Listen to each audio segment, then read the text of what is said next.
Hi, my name is Tammy, and this is the story of how my life was changed and my son's life was changed with Faith Promise and the God Behind Bars ministry.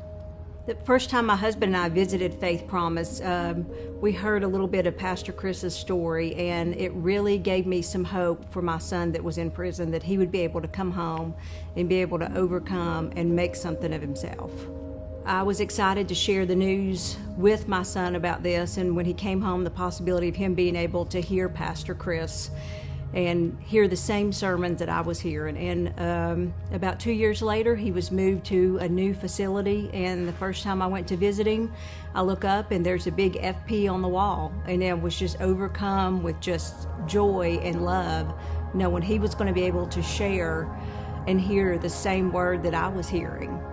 And because of the God Behind Bars ministry, he did renew his relationship with Jesus.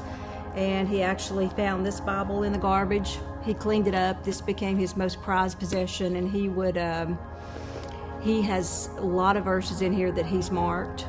We actually lost Evan 6 weeks ago to congestive heart failure.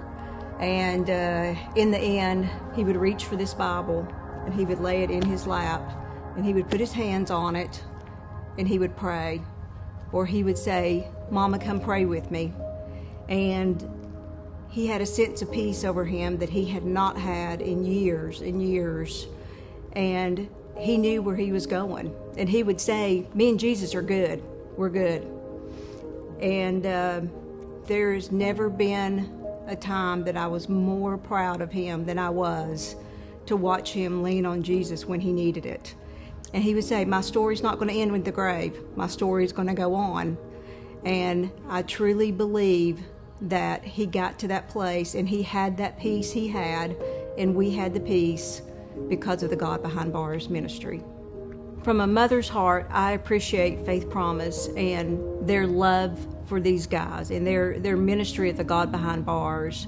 Faith Promise knows that Jesus still loves these people and that they love him too. And I appreciate what they've done for me and for my son.